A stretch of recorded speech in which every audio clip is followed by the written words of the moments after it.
أعوذ بالله من الشيطان الرجيم بسم الله الرحمن الرحيم الحمد لله رب العالمين الصلاة والسلام على أشرف الأنبياء والمرسلين وعلى أهل بيته الطيبين الطاهرين المعصومين واللعنة الدائمة على أعدائهم أجمعين اللهم صل على محمد وآل محمد وعجل فرجهم۔ آیا یہ وائرس جو آج پوری دنیا میں پھیلا ہوا ہے یہ عذاب الہی ہے یا پھر کچھ اور؟ کافی عرصے سے خود ذاتاً میرے سوشل میڈیا اکاؤنٹس پہ مومنین کے بہت زیادہ سوالات آئے ہیں کہ آج جو یہ وائرس پوری دنیا میں پھیلا ہوا ہے یہ عذاب الہی ہے یا پھر کچھ اور۔ اس سے پہلے کہ میں اس سوال کا جواب آپ حضرات کے سامنے پیش کروں، ایک چھوٹے سے مقدمے کی طرف اشارہ ضروری سمجھتا ہوں۔ دنیا میں جتنی بھی بلائیں نازل ہوتی ہیں ان کی مختلف قسمیں ہیں۔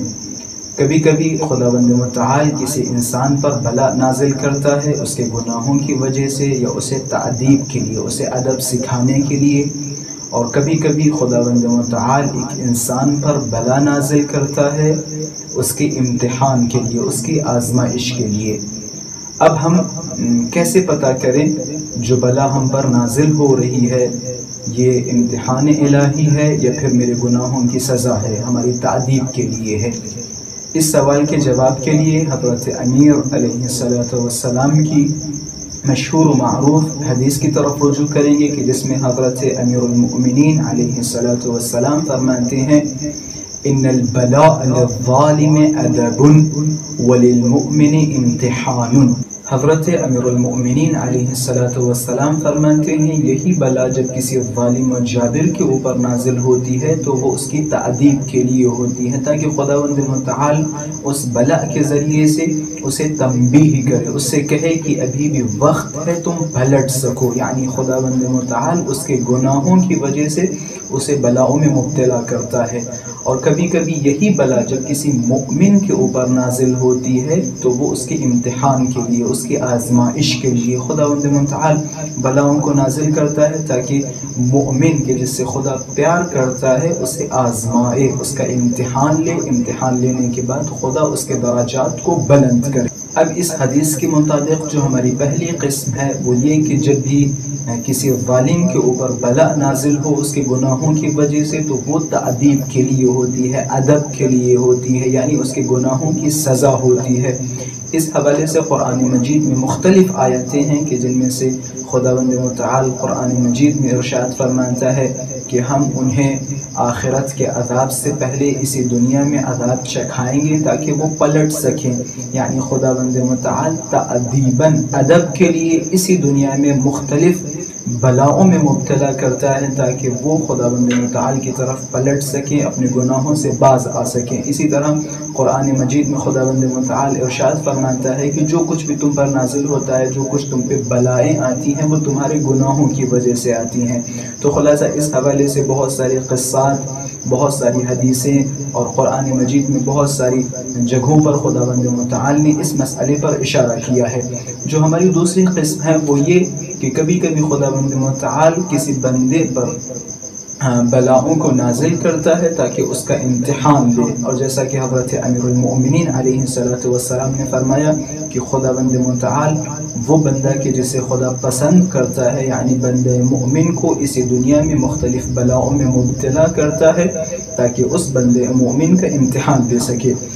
اور اس حوالے سے ہمارے یہاں بہت ساری احادیث ہیں جو معصومین علیہم السلام سے نقل ہوئی کہ جن میں حضرات معصومین علیہم السلام نے اشارہ فرمایا ہے کہ جب بھی خداوند متعال کسی بندے کو پسند کرتا ہے، یعنی بندہ یہ مؤمن، تو خداوند متعال اسے بلاؤں میں مبتلا کرتا ہے تاکہ وہ انسان ان بلاؤں پہ صبر کرے، پھر خداوند متعال اسے درجات سے نوازے۔ امام باقر علیہ السلام فرماتے ہیں ان اللہ تبارک و تعالی اذا احب عبدا غطہ بالبلاء غطہ۔ خداوند متعال جب بھی کسی بندے کو پسند کرتا ہے، جب بھی کسی بندے سے بہت زیادہ محبت کرتا ہے، یعنی بندہ یہ مؤمن، تو خداوند متعال اسے بلاؤں میں گرفتار کر دیتا ہے، بہت ساری بلائیں اس پر نازل کرتا ہے۔ پھر فرماتے ہیں فَإِذَا دَعَاهُ قال لبیک عبدی، پھر جب یہ بندہ بہت زیادہ بلاؤں میں گرفتار ہو جاتا ہے، پریشان ہو جاتا ہے، پھر اپنے رب کو یاد کرتا ہے، پروردگار کو یاد کرتا ہے، تو پروردگار فرماتا ہے لبیک عبدی، اے میرے بندے، اے میرے چاہنے والے، میں حاضر ہوں، میں چاہوں تو تیری دعا کو قبول کر سکتا ہوں، میں چاہوں تو تیری پریشانی کو دور کر سکتا ہوں، لیکن اگر میں تاخیر کروں تو یہ تیرے حق میں بہتر ہے۔ یعنی خداوند متعال جب بہت زیادہ کسی سے عشق کرتا ہے، محبت کرتا ہے، تو اسے بلاؤں میں مبتلا کرتا ہے۔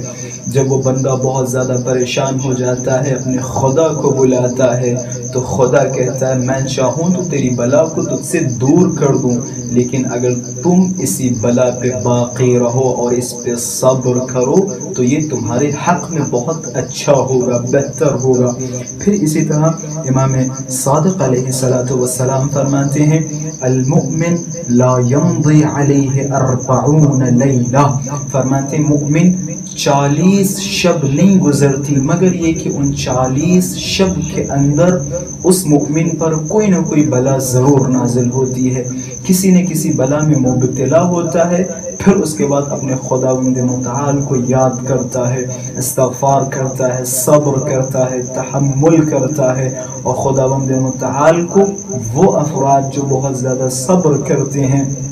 تحمل کرتے ہیں، بہت زیادہ پسند ہے۔ اسی طرح سے امام صادق علیہ السلام فرماتے ہیں ان فی الجنت منزلہ، فرماتے ہیں کہ جنت میں ایک ایسا مقام ہے، ایک ایسی منزلت ہے کہ جس تک کوئی نہیں پہنچ سکتا مگر یہ